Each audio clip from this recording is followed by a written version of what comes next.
We spent the past couple of years in a crazy hot market. Louisville home sales decline as demand outpaces supply. Effective communication is at the core of any situation. If you master these two ideas, you'll have a chance of being successful at residential real estate marketing. I think you need to be looking for investment opportunities that move the needle. The market will never crash if demand exceeds supply. This is what I've been telling you all along. This is the Jay Pitt Show. And we're back, folks. Welcome back to the Jay Pitt Show here on Talk Radio 1080. I'm your host, Jay Pitts, here with Ryan Harris. Ryan what?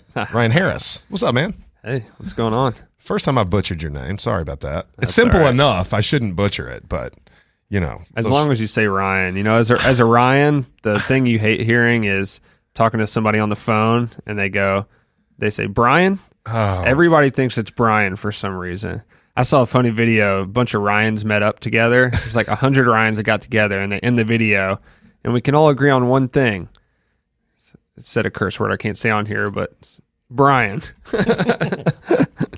I think I know what you mean. No, I made it through 3 syllables. The last syllable got me. It was like, you know, when you walk all the way up the stairs and then you trip on the last step. Anyway, welcome back to the Jay Pitt Show. We're back. Excited to talk some real estate today. I know Ryan's got an amazing episode planned for you, but you know, there's definitely some things that we want to get out there. We're going to get a little philosophical on this episode, learn a little bit more about Jay, and so we're going to touch on all things fitness, you know, balancing life. I had some late night thoughts about happiness last night. Okay.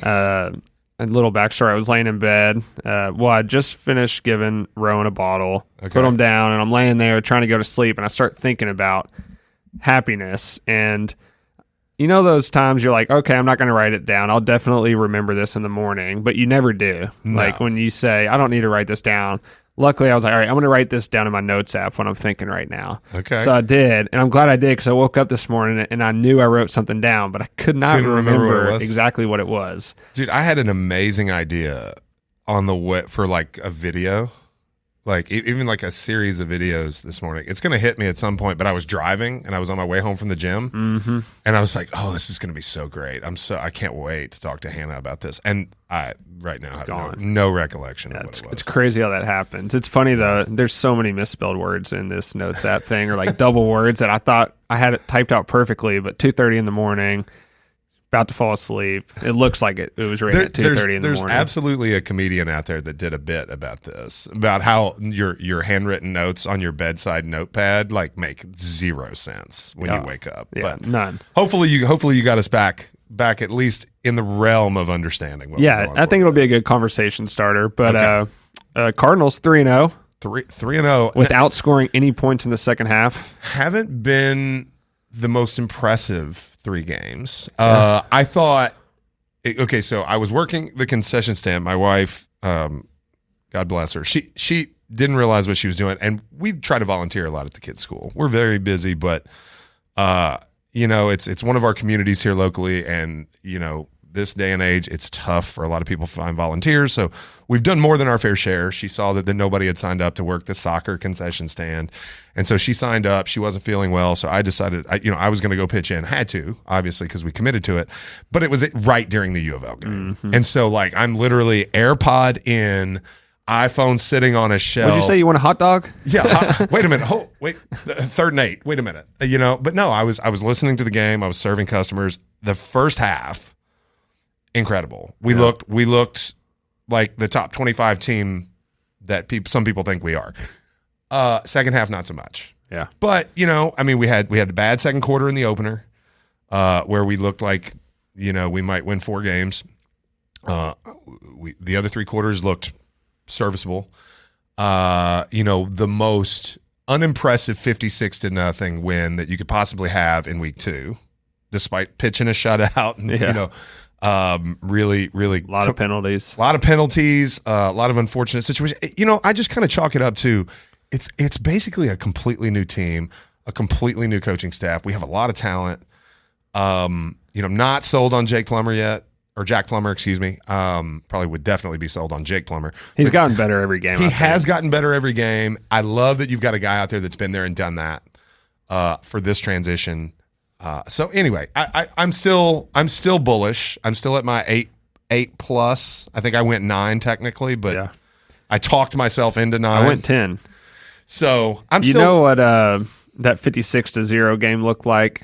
It's like basketball practice in high school and varsity's going against JV, and you're beating the crap out of them, but your coach is still yelling at you because you're just making mistakes, but you're just that much better or taller or stronger that you beat them terribly still. I tend to agree. It just looked like you were playing the JV team. It's like the first team versus scout team in football. You know, you can't ever muster. We do some. I coach football now. We do some half line scrimmaging. You know, just so we can get ones versus ones, because if the ones are beating up on the twos all the time, especially in like 5th and 6th grade, where you've got the 6th grade is so much bigger than the 5th size wise. They can't compete, man. And it's the same thing in high school, really, when you got juniors and seniors playing against sophomores and freshmen. You know, even the talented sophomores and freshmen are just a lot smaller. Yeah. Let me ask, how is it coaching all of your son's teams? Is it what you thought it would be? Is it harder? Dude, it's so much fun. It's so much fun. You know, it is very present in the forefront of my mind that I don't want to be a bother to him. I don't want to be a distraction. A lot of dads have to stay away because their kids can't handle their dads being a part of it. I'm very cognizant of that. I think I'm very fortunate. My son thrives having me there. That's good. Do you make him say yes sir, no sir? Or can he call you dad? He can call me dad. I don't let him call me by my first name. Some of the other kids call me Coach J, which is I'm fine with. I'm not super formal. It doesn't have to be yes sir, no sir, but I don't do well with yeah, bro, like none of that. Like there has to be some modicum of respect, right? Like I'm very big on, and it's something that maybe a lot of coaches don't focus on, but I'm very much about, you have to make eye contact. These are young men, right? They're going to grow up and they need to learn how to look somebody in the eye and have a conversation. They need to learn how to take constructive criticism without folding. So I'm big on that stuff, but my son's really good at that part. And he's pretty mentally tough. I think maybe having to deal with me as his old man for his whole life has contributed to that. So hopefully that continues. Isn't it kind of weird when you're a kid or growing up and you call grown-ups, Mr., Mrs., whatever, and then as you get older, you call them by their first name, and you're like, huh, that's kind of weird. I still call most grown-ups, when they were grown-ups when I was a kid, I still call them Mr. and Mrs. I still call, and this is maybe an E-Town thing, right? My wife laughs at me. I see coaches from when I was young, coach. And I still call him Coach. Funny, I was running this morning and saw Coach Davenport. Yeah, Coach. So, what's up, Coach?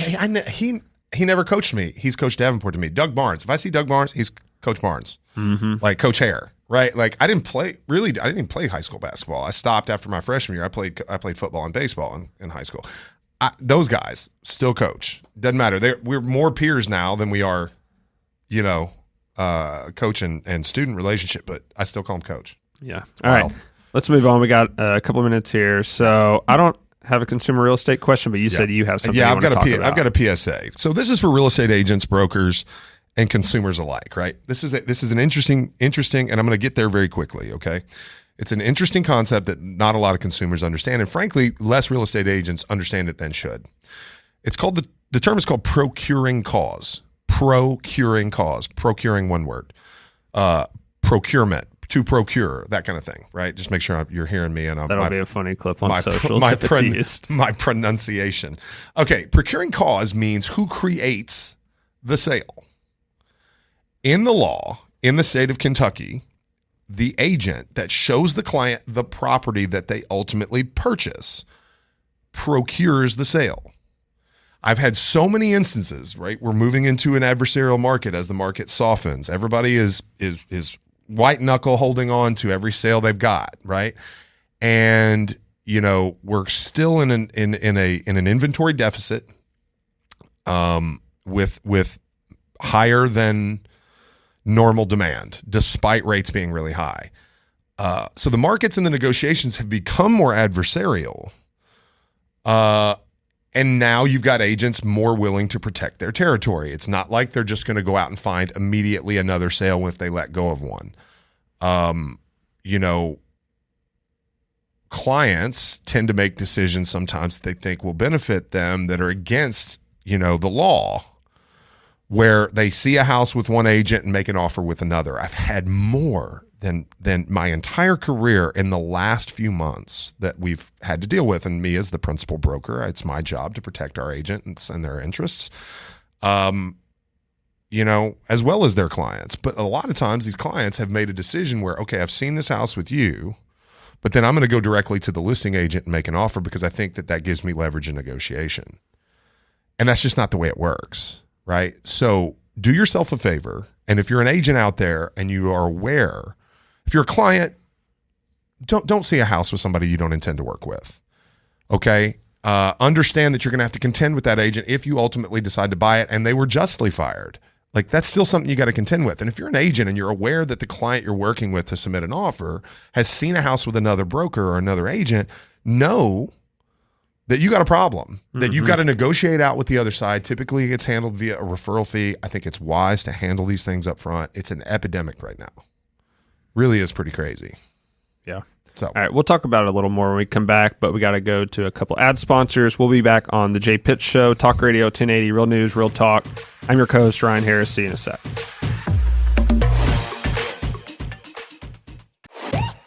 Welcome back to the Jay Pitts Show. I'm your co-host, Ryan Harris. This is Talk Radio 1080, Real News, Real Talk.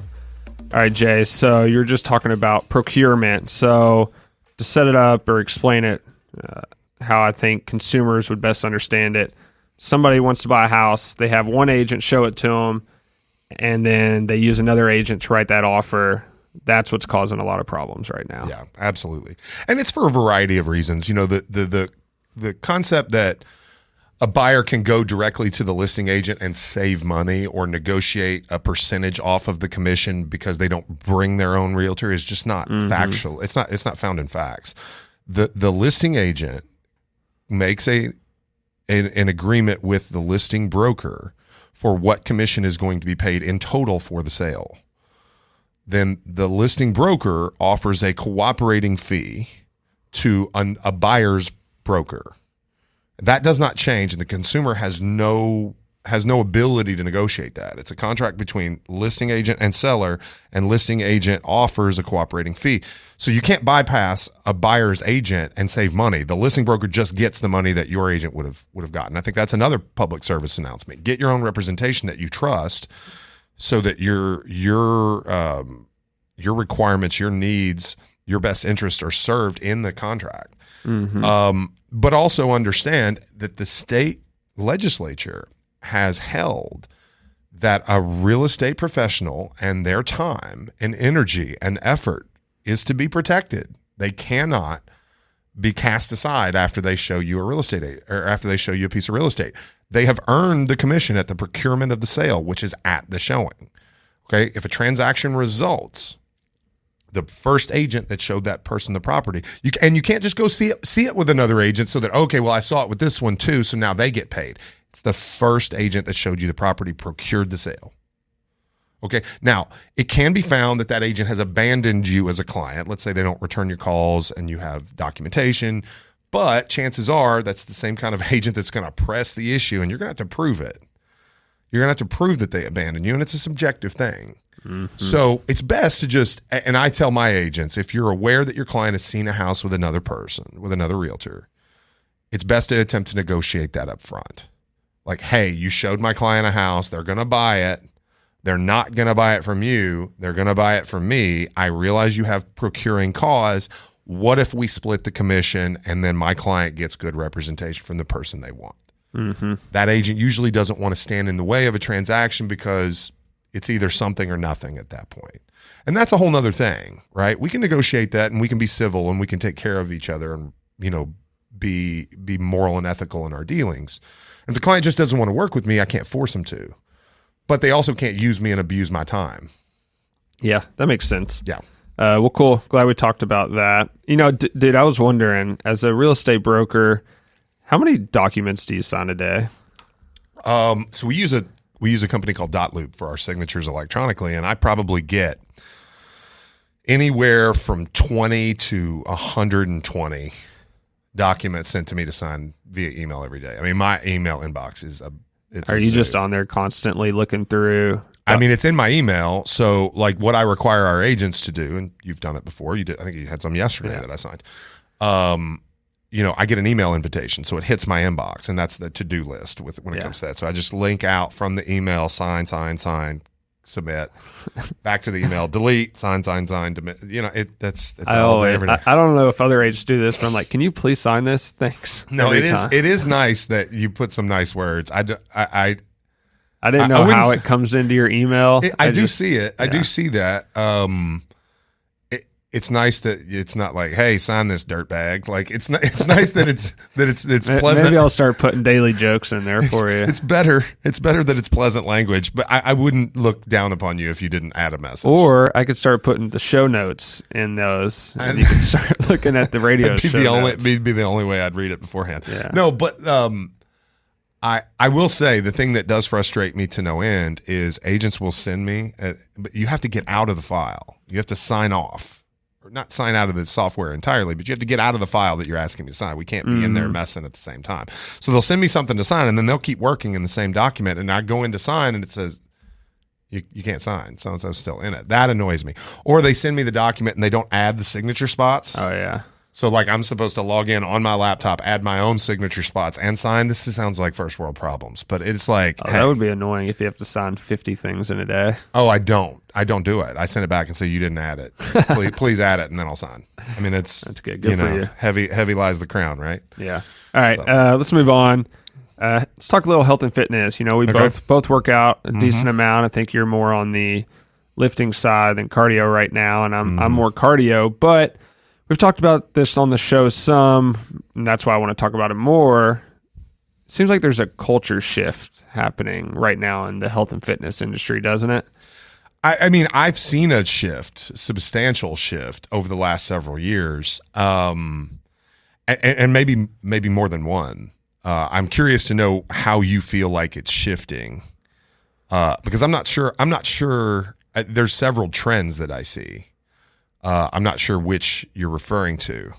Yeah, I guess what I see is the people that are focusing on health and fitness right now are really like zeroed in, focused on it. Like, this is an important part of my life. It's not just something they do throughout their day. It's like they think about it, they plan it, they get it in. And I think the reason for that is they see how much, I think it's more of a mental health thing now for people. I think so. I think people understand working out, if you're healthy, if your fitness is good, it's going to help your mental health more than anything. And mental health is such a big problem right now. And that's why there's a culture shift around it. Well, I know that there is a therapeutic effect, and maybe that's a substantial portion. I can't say for certain, but I think that's a substantial portion of the people that are very serious about working out, or people that very much need it as a therapeutic in their life.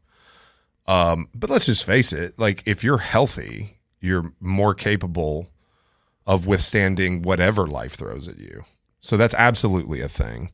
I can tell you, me personally, I have had, and this is circumstantial somewhat, so please don't mistake me. I'm not one of these guys that thinks that I personally transcend circumstance. My success is because of me and nothing else.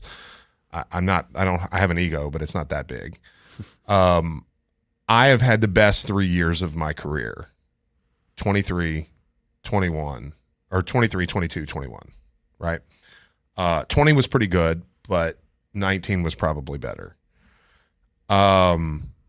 So those also happen to be the 3 years of my life that I have been most focused on fitness. And there was a shift for me in 21 where I moved from it being something I strive to do, and strive is a good word because I wasn't always successful.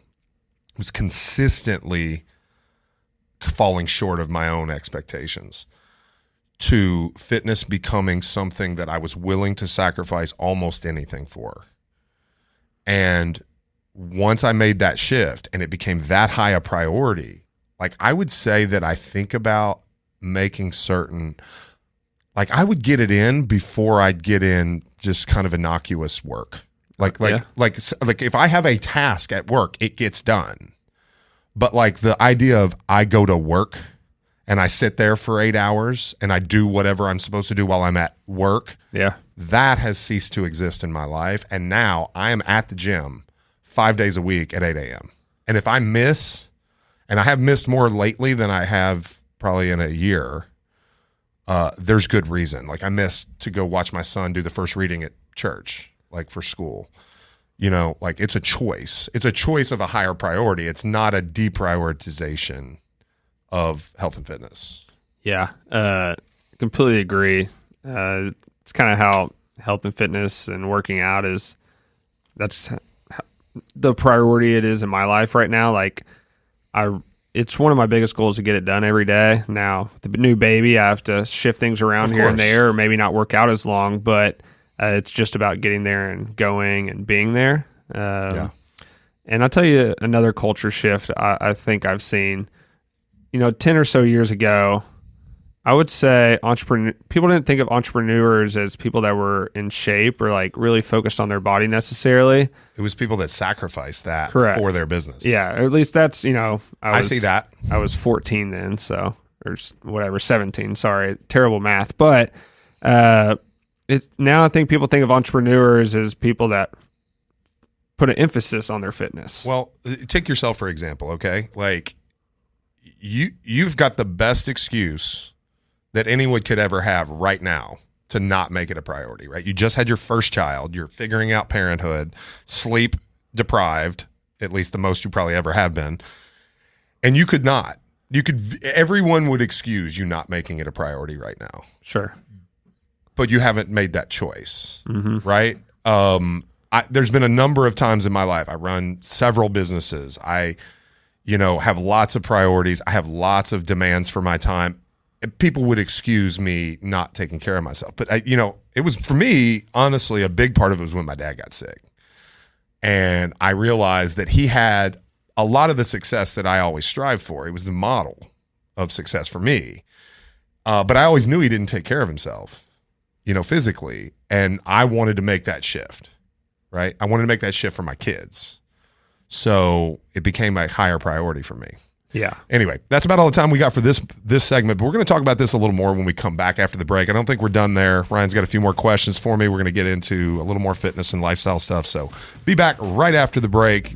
Jay Pitt Show here on Talk Radio 1080. Welcome back to the Jay Pitt Show. This is Talk Radio 1080, real news, real talk. So we were just talking about the culture shift in health and fitness, how health and fitness plays into our life, our entrepreneurial journey. And I've said this on the show before, and it's my favorite saying pretty much with anything now, and it's about being consistently good. Consistently good is better than occasionally great. That's a good one. It's a good one. It's stuck in my mind over and over the last few months, and whenever I really don't want to go get a workout in or a run in, I think of that and I'm like, you know what? If I go to 3.5 miles, that's better than the 7 I had planned. Yeah. Or not doing the 7 I had planned. Yeah. Like, just get out there and do it. We've talked a lot lately about the fact that I've been playing more golf, and that's immediately what I thought of when you said that. Because I played yesterday, and I occasionally hit some great shots, but I did not hit consistently good ones. But like you said, it can be applied to almost anything, any endeavor. Yeah. So let's shift a little bit, not totally, but we've talked about this show already. You being a husband, a father, an owner of more businesses than you have kids, and someone who is focused on your health. How have you been able to find balance in your life? How's it kind of changed over time? Like, did you struggle with it? Now it's much better. Like, or are you still learning how to balance everything? Well, I mean, you're always learning. And I get new things, new curveballs thrown at me every day. Every year of my life brings something new. But yes, I did absolutely struggle with it. I was not a very good husband. It's so funny. I was so cluelessly unaware I thought I was a good husband before we had kids. I really did. I really wanted to be. I didn't know what that looked like. You've got all these stereotypes and history and things that like shape your way of thinking. Plus you've got like, you're trying to prioritize, so like, yeah, we went on vacations and we went on regular dates, and I paid a lot of attention to my wife, but I also paid a whole lot of attention to my work, and I could have been a lot more purposeful. But like, it really came to a head when we had our first child, probably about the situation that you're in right now, right? And that led her to ultimately stay home, and so we gave up a fairly substantial income. It forced her into a place where she didn't feel like she could go to grad school like she wanted. That transition was tough for us, and I just wasn't. We were down in income. It was 2012, so we hadn't quite climbed out of the hole that was like 2008, 9, 10, 11. Right, in the real estate world. Even though I was doing very well, I had this like very serious fear motive, like, oh yes, I'm doing better than most, but it could all go away tomorrow. Yeah. And anything, like, I've come to learn from all of this, anything motivated by fear is usually the wrong decision. And so it is severely motivating. I mean, I worked my face off. You just can't use it as the motivator forever. No. Well, you stand to make really bad prioritization choices when you're motivated by fear. No, you want to run through a brick wall, fear will get you there. But you're going to bust your head on the way through. And like the consequence, the downline is not great. And so that's what happened. Like we weren't in a good place. And, I say all the time that I just about ruined my marriage. And maybe I did, maybe it was both of us. I don't know. I like to take responsibility for it because that's what I can control.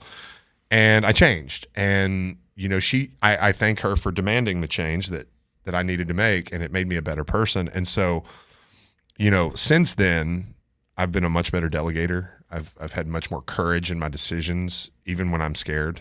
I find a way to find the courage, and everything's gotten better. And I've had all the positive reinforcement. So now I feel like it's who I am, and I've taken that and I've marched from one part of my life to the next, applying those same principles, and everything I've touched has gotten better. You know what I mean? Like being a husband first, then being a father, then being a business person, then health and fitness, right? Like major aspects of my life have done nothing but improve because of that commitment to balance, right? And I think balance is a little bit misleading. It's about being 100% where you are in the moment that you're there. Yeah. Like I'm not returning emails in the gym, right? I'm not answering the phone while I'm coaching my kids' sports. If I'm on date night with my wife, I'm not reading emails. We make the mistake still to this day of talking about, because we work together. I mean, we had a meeting for the golf scramble right before you and I came down here, and we sit on opposite eyes and we bicker with each other in the meeting because it's kind of fun, to be honest. But anyway, that's neither here nor there, man. It's just everything with the commitment to balance is better. Yeah, I think what the average consumer out there doesn't realize is balance is probably one of the hardest things for real estate agents. And I'm sure you have to help real estate agents, but you're out there showing homes after 5 o'clock on the weekends. And then you come home. Oh, wait, you're not done with work. You're on your phone answering clients' calls, writing offers, looking at your email, talking to other agents calling you. I think it's one of the hardest things about being a real estate agent, and why, especially when you sell a lot of homes. And why agents do deserve some of the money they make when you're successful. You sacrifice a lot, man. You sacrifice a lot, and it always gets worse before it gets better, right? So like, and you, which sounds trite, but it's true. And your success infringes so much. Like, so you get everything you want in one aspect of your life, and you end up sacrificing other aspects of your life to get there until you make like a few key moves. You make a few key moves, and that allows you to kind of like, all right, I can see the light at the end of the tunnel. And then you got to stay the course, because I know other people that see the light and then they abandon it for a variety of reasons. Yeah. So anyway. Got it. Let's talk a little about fear of judgment.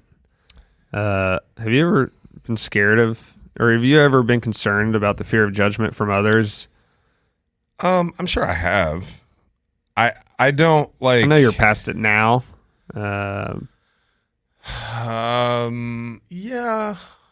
Fear of judgment.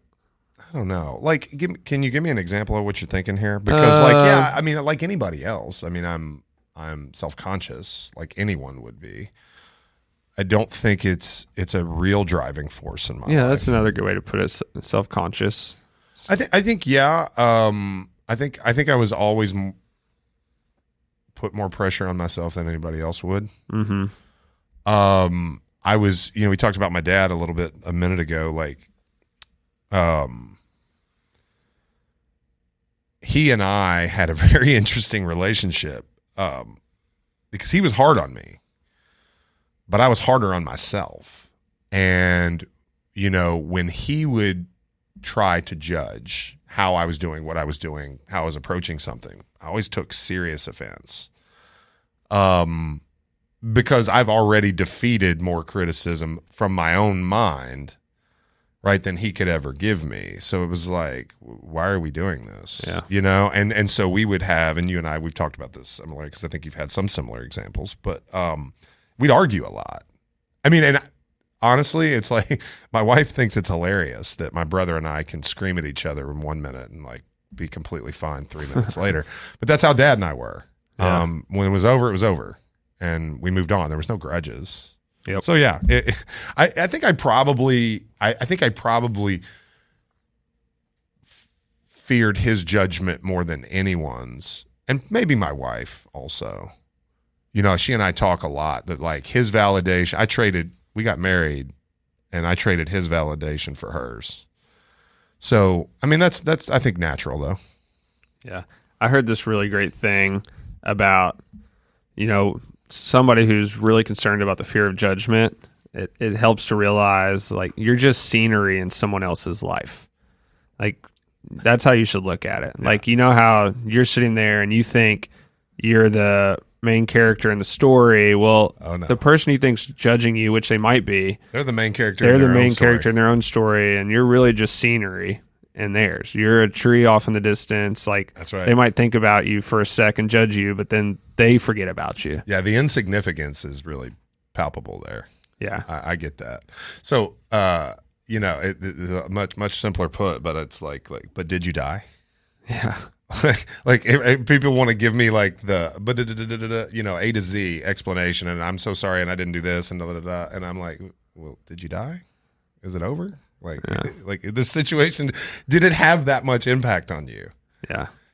I think it is also a bit of hubris to think that you matter that much to someone else. Like you matter that much to very few people. One thing my dad used to tell me is the people that will truly be there for you when the chips are down, you can count them on one hand. If you've got more than one hand, you're very fortunate. But the truth is you should probably reflect more on the quality of your relationships if you think there's more than five. Yeah. Like really there for you. So like classic keep your circle small. That's it for sure. I'm sure you've had to help agents overcome this throughout the years, whether it's being on video or calling leads. Yeah. So probably my brother more than anybody. Really? Yeah. So that shocks me. Well, Zach is somebody who is incredibly caring, and he would always want to excuse. Like he would, and to know my brother is to know that he's just like, he's a worker. Mm-hmm. Like he just puts his head down and goes to work. And he does wear, I think he would agree that he wears his, feelings on his sleeve. But yeah, like saying, well, people don't care about your best. They care about them. And because he would involve himself so much in what other people thought about the job that he'd done. Mm-hmm. And I think like when you let go of that, things get real simple. Like you don't tell somebody you did your best. They don't care about your best. They care about performance. Right. That's really what it is. And when you realize what they care about truly, then you can let go of anything beyond that. Yep. So anyway. All right. We're going to cut to a couple ad sponsors. Told you we were going to get philosophical on this one. We got one more segment. We'll be back on the Jay Pitts Show, Talk Radio 1080, Real News, Real Talk. See you in a bit. Welcome back to the Jay Pitts Show. I'm your co-host, Ryan Harris, Talk Radio 1080, Real News, Real Talk. All right, we have one more philosophical thing. We'll try to get through it quick. But I told you earlier in the show, I was laying in bed at 2:30 last night, had just given my son a bottle. He was down, sleeping, so naturally I was trying to get down and sleep. but I just had to write this down because I knew I would forget about it. But for some odd reason, I was thinking about happiness and how everybody's kind of goal in life, I would say, is to achieve happiness. And I was thinking about myself lately after having my son, 7 weeks old, and I've been happier than I've ever been. But at the same time, I've been more stressed out and more frustrated than ever before.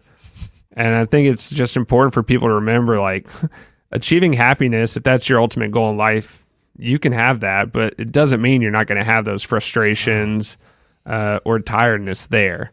Sure. So it's something I was thinking about. I've been happier than ever, but more tired and frustrated than ever. And it's a hard concept to wrap your mind around, but it's just how I totally hear that. And I'm sorry I smiled. I smiled while you were talking because I'm like, oh, this sounds so familiar. Yeah. I'm still to this day, with an 11-year-old. I mean, he's completely self-sufficient. Like, he needs almost nothing from me, like on a second by second basis. But he frustrates me like nobody. You know what I mean? Mm-hmm. Like I could probably be more frustrated with my wife. It's probably possible. It's been a long time, right? But man, I can be frustrated at that kid. And, when you add in there, I got the angel of a 6-year-old who I was almost never frustrated with. And she's always been easy. And then my 3-year-old, oh my Lord, when he's 11, I'm in trouble. But at the same time, like, it's so fulfilling. Like, you don't think happiness is going to come with this like equal and opposite. Yeah. But it does. Mm-hmm. Like, I mean, so what is your if you define happiness, what? I'm a wealthy old guy with healthy family, and I'm healthy, and I play golf every day, and 70-degree sunshine and a light breeze. Like, I don't know. Like, what is happiness? Like, it's not, what you're going to do? People are going to hate me for saying that. Happiness is a choice. It is absolutely a choice. But if I'm that guy I just described, I'm not going to hit every shot well. Yeah. I'm still going to be frustrated. You know what I mean? So I'm going to still be striving to be consistently good and probably more likely and more realistically be somewhat exceptional. I forget how you said it. But anyway, it's never going to be without frustration. So I'll tell you, when I was thinking about this last night, I was thinking about Shia LaBeouf, a clip I saw of him recently on a podcast he went on. He's had his problems with alcohol and drugs, and he's clean now. And here's how his thought processes shift. He was always trying to achieve happiness, is what he said. Yeah. But instead of doing that now, what he tries to do is he wants to be useful in his life. So useful to his wife, his kid, his friends. So he wants, all his choices now is this going to lead me to be useful for these people I care about in my life? And if he can be useful, then he can be happy. Oh, I could totally buy that. That's an inherently male trait also, like usefulness. Like, so much built into who we are as men and how we're wired is wanting to be useful, be the protector, be the provider, whatever. Maybe these are archaic thoughts to some people, but they're inherently male in the way that we approach things. Being useful is almost necessary to us. If you're not useful, what are you? Like, I heard a thing about raising boys, which you'll appreciate this, right? And you're far away from it, but I'm starting to get there with an 11-year-old. Like, he'll be through puberty and he'll be a high school kid. Next thing you know, he's out of my house. And raising young boys into young men is about teaching them how to be useful, right? Because, they're probably, the world doesn't just roll up and throw compliments at you, especially not when you're a young man, right? Especially not when you're a young man from a somewhat privileged family that has had a lot given to you. Now, what I tell my kids, like, I don't apologize for giving you the things that I think that you need to be successful, but I absolutely will not settle for you using them to a lesser degree than your ability, right? So you don't have to be my definition of successful, but you have to respect the resources I provide for you and make something of yourself in this world, because the world won't give it to you. It will not. So I think that's incredibly important to a young man's happiness. And there is kind of a problem out there. Young men's mental health is really an issue. which Yeah. I don't think a lot of people really understand. Like, I mean, we don't have to get too deep into it, but the markers of poor mental health in men, like the ratios, like I'm not going to quote the stats. I know them. Maybe one day we'll get into it, but they're really bad on the men's side versus females by comparison. I was to say it's way worse than on the females. Well, than the females, right? In adolescence, females have it much worse because of the social media effect and comparison to others and things like that. But like in young adulthood, you know, I mean, women graduate college at a much higher rate. I'm just going to say it. Men commit suicide at a much higher rate. Alcoholism and drug abuse is much higher among men. I mean, it's, the opioid epidemic is almost exclusively a male problem. Like, I mean, there's a lot. There's a lot there. So like raising young men, it scares me, to be honest. I mean, you can tell, I'm serious about this stuff to the point that I've looked into this. Because I want to make sure my boys, right? I want to make sure my daughter is, is well cared for and brought up right too. But my boys, I have a little bit of worry for in this world. Yeah. So, well, good thing we're doing this radio show and turn it into a podcast, so you can get what you've learned out there to the world. Maybe. People have seemed to have appreciated it on social media already. Maybe, but I mean, our parenting advice got like 400,000 some odd views, so maybe they do appreciate it. We'll see. Maybe we can just not be so heavy all the time. Yeah. All right. Let's switch it then. So Jay and I have been picking NFL games the last 2 weeks. We choose, unfortunately, one over or under or one cover. I am now 3-1. Jay is 0-4. So I have a good lead, and I still don't think we figured out what the winner gets or happens to the loser at the end of this. We'll come up with something. We probably need to wait till it's more even so I can get Jay to agree to something, because right now I'm off to a pretty decent lead. It's a long season, Ryan. It's a long season. We're going to go ahead and do our week 3 picks. Let's Once do it again, not gambling advice. I'm a terrible gambler. This is just fun to do. So, Jay, you want to go first? I can do that. So I'm going to take the Eagles to cover the Bucks -4.5. And in fairness, I tried to follow some Vegas help this week because I'm 0-4 and clearly not great at this. And then I'm going to take the Vikings Chargers over at 53.5. That was the best money line available on the over. So I thought, gosh, I gotta follow Vegas because I gotta get off the schneid. Yeah. All right. Well, good luck to you. I'm actually rooting for you on this one. So what I'm going Chiefs Bears. I'm going with the Chiefs to cover 12.5. I know, which is a large spread, but the Bears are in shambles. Yeah, the Bears are broken. Justin Fields blaming coaches.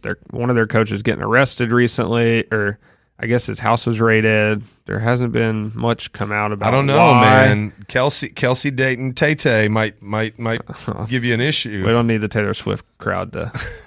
No, I'm just actually, if the Taylor Swift crowd wanted to cancel us, I'd be fine with it because we get 400,000 views on every video. I think I can handle it. I don't know. And then I've almost been canceled by my wife for not buying her Taylor Swift tickets yet. Oh, okay. So I've managed to survive. Yeah.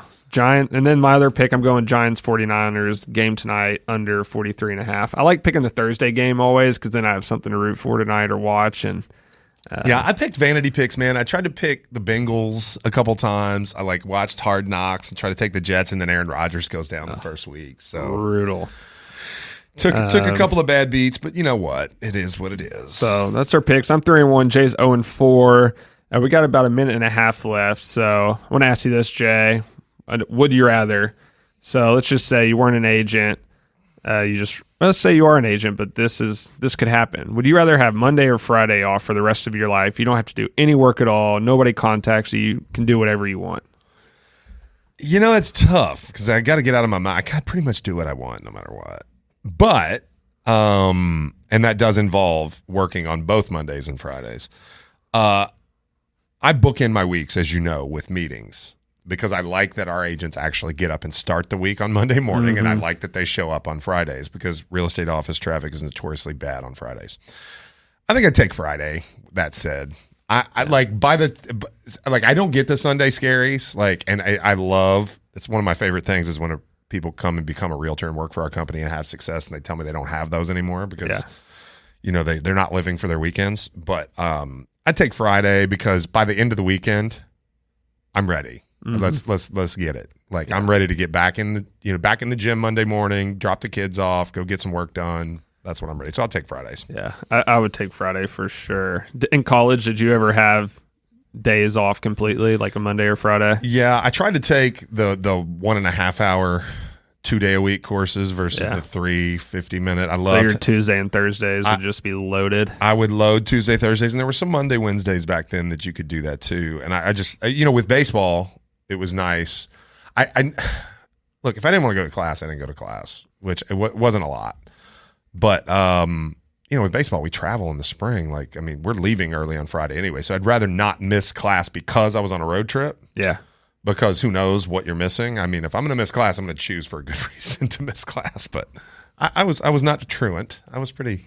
Yeah, dude, we missed so much school for golf because we played both semesters. Yeah, and we're gone for our tournaments are 3 days, and we have a practice round, so we're gone 4 or 5 days at a time. But I'll let you sign us off. I think we're out of time. No, that's it. That's all the time for us this week, folks. We appreciate you bearing with us. We got through a lot of heavy stuff today, but it's important that you know a little bit about Ryan and us, Ryan and myself, if you tune in every week. So anyway, thanks again. Appreciate you. Jay Pitts here for the Jay Pitts Show, right here on Talk Radio 1080 for Ryan Harris. We'll see you soon. Peace.